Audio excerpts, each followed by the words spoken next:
O presidente Bolsonaro promete definir o novo ministro da Educação nos próximos dias. Depois da saída de Abraham Weintraub, o governo está tendo dificuldades para escolher o substituto. Vamos lembrar, Carlos Decotelli só ficou 5 dias no cargo por causa de fraudes no currículo. Renato Feder foi fritado por alas discordantes do governo antes mesmo de ser anunciado. O tema de hoje é: a indefinição sobre o novo ministro mostra o pouco interesse do governo com a pasta da educação? Os nossos debatedores são Augusto de Arruda Botelho, pasta da educação. Os nossos debatedores são Augusto de Arruda Botelho, advogado especialista em direito penal. Boa noite, Augusto. Boa noite, Mona Lisa. Boa noite, Caio. E Caio Coppola, bacharel em Direito e comentarista político. Boa noite, Caio. Boa noite, Mona Lisa. Boa noite, doutor Augusto. Boa noite ao espectador da CNN. Hoje começamos com você, Augusto. Suas primeiras considerações, então, por favor. Boa noite a todas e todos.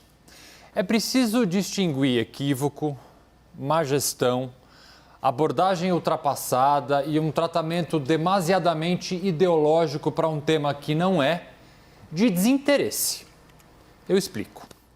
A pergunta do debate de hoje é se, em razão da demora na nomeação de um novo ministro da Educação, o governo Bolsonaro estaria, de certa forma, desinteressado por essa pasta. Minha resposta é não, muito pelo contrário. O tema da educação, ainda que com uma visão diametralmente oposta da minha, sempre esteve presente tanto na campanha quanto no protagonismo por ele assumido durante os primeiros meses do governo. A comprovar isso, basta analisarmos o quanto a figura de Abraham Weintraub se tornou conhecida e discutida em nosso país. O Ministério da Educação, até agora, produziu atos e cenas lamentáveis. A começar pelo completo sucateamento da universidade pública, pela falta de financiamento à pesquisa, pela intervenção do governo federal nas universidades, quanto pelas manifestações descabidas, quando não possivelmente criminosas, do nosso ex-ministro. O fato é que a política educacional do nosso país atualmente é um completo fiasco. Mais do que isso, está ela sob os comandos e embaixo do guarda-chuva daquilo que chamamos de ala ideológica do bolsonarismo. Somos pautados justamente por aqueles cujo pensamento tacanho critica o nosso passado sob um falso argumento de que as esquerdas teriam dominado o pensamento crítico acadêmico. Para, em outra ponta, trazer sim um pensamento extremamente conservador que chega até a ultrapassar algumas vezes uma visão apenas negacionista e equivocada de nossa história. Mas mesmo assim agindo, não seria justo dizer que o governo Bolsonaro não se interessa pela educação. O que atualmente acontece é uma coisa completamente diferente. É diferente, mas longe de ser menos grave. O que temos agora é uma gigantesca dificuldade de encontrar um nome sequer que se sujeite a integrar este governo que piora mais a cada dia. A dificuldade de encontrar um ministro da Educação, assim como a dificuldade de se encontrar um ministro da Saúde, um secretário da Cultura ou, quem sabe, até um novo ministro da Economia, se deve a este fato. Quem, em sã consciência, nessa altura do campeonato, aceitaria participar de uma gestão como a do atual governo federal? Vemos hoje justamente o contrário. Aqueles, muitas vezes pensando apenas em sua imagem, em um possível plano político futuro, abandonaram o governo. Parlamentares que fizeram parte da essencial base de apoio que elegeu Bolsonaro, hoje para ele viram as costas.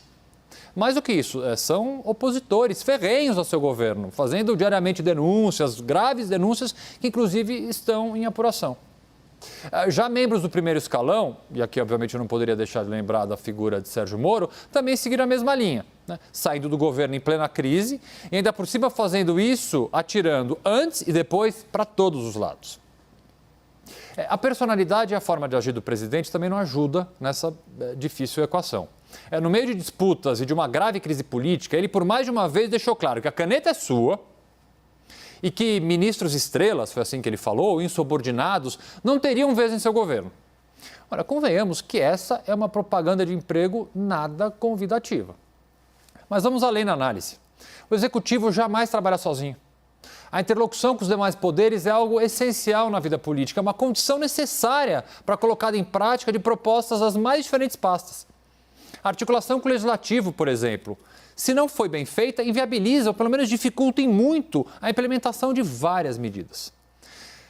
Transformando toda essa minha reflexão em algo mais claro, pensemos o seguinte: eu, importante nome na área que atue, qualquer que seja a área, sou um gestor, um médico, um economista, um advogado, mas tendo aí uma carreira sólida e um futuro promissor, por que colocaria isso em risco para integrar um governo que está longe de bem?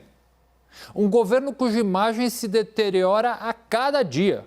Um governo que não tem demonstrado uma capacidade mínima de composição, de interlocução, de fazer acordos e concessões tão importantes e necessárias para tentar, de alguma forma, evoluir como país.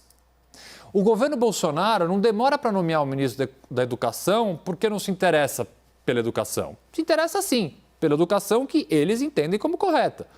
Mas eu volto a dizer, não é um desinteresse.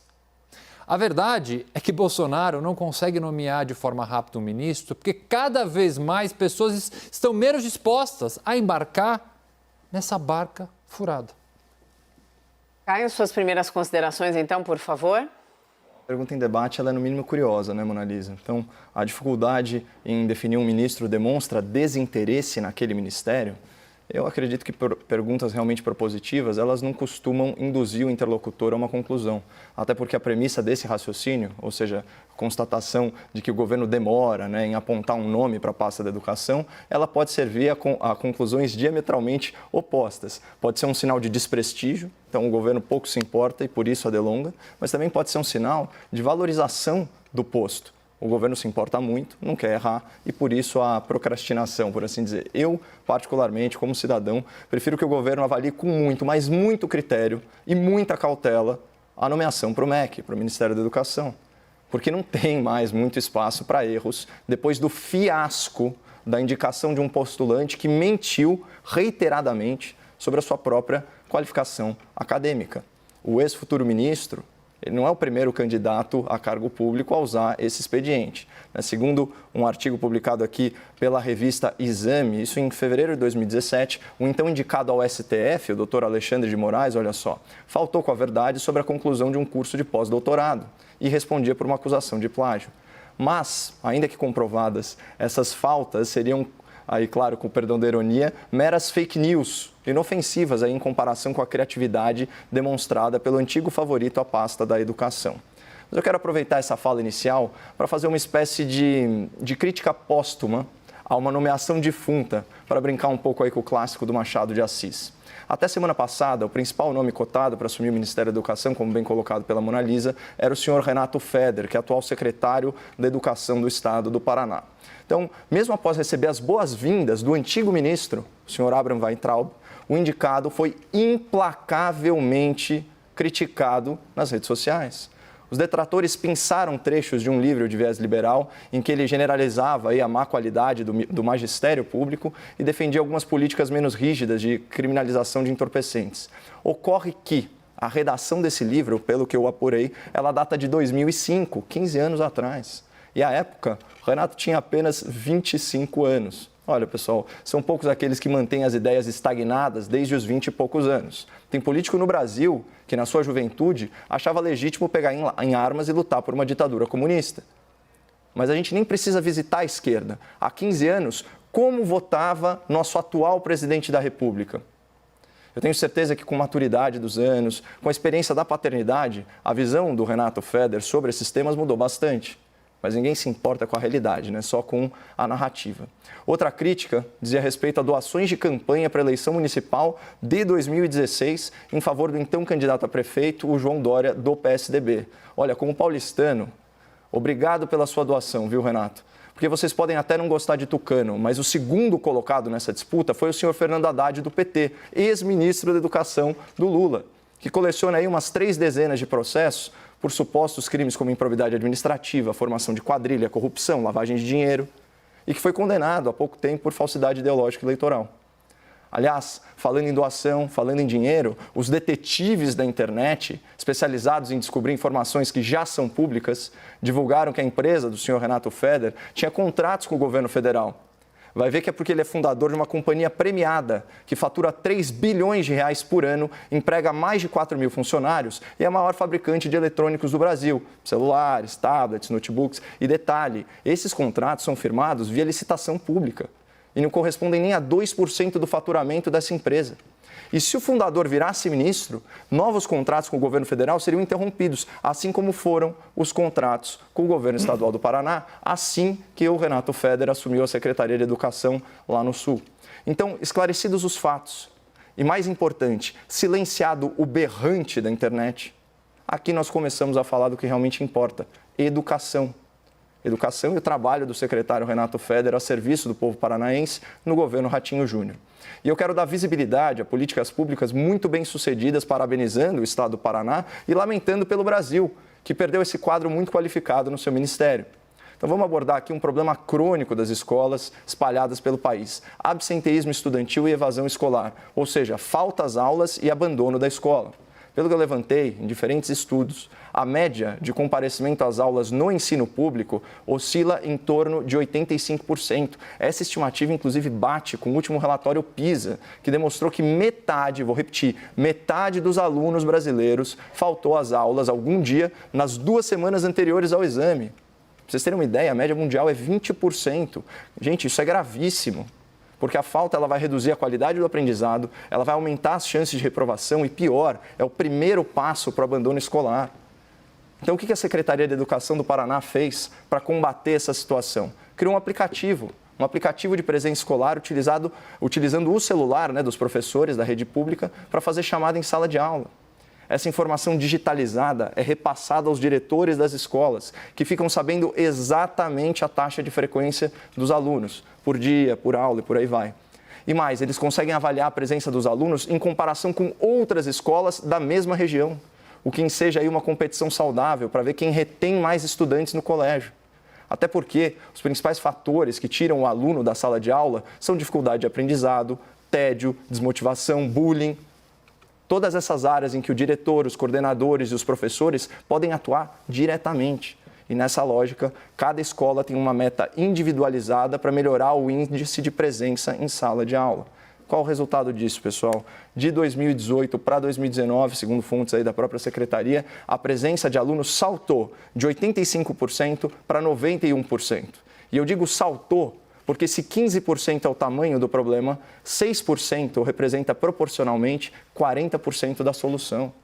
Mas saindo da porcentagem, isso são 50 mil alunos a mais diariamente frequentando as salas de aula em 2019, quase a custo zero. E ainda houve diminuição da reprovação e da evasão escolar. Isso é uma das iniciativas do senhor Renato Feder, o quadro técnico que a internet crucificou nas redes sociais e que apavorou os burocratas lá em Brasília. Por quê? Porque é um empreendedor bem-sucedido do setor privado, com experiência no serviço público, na área educacional e resultados muito positivos para apresentar ao Brasil.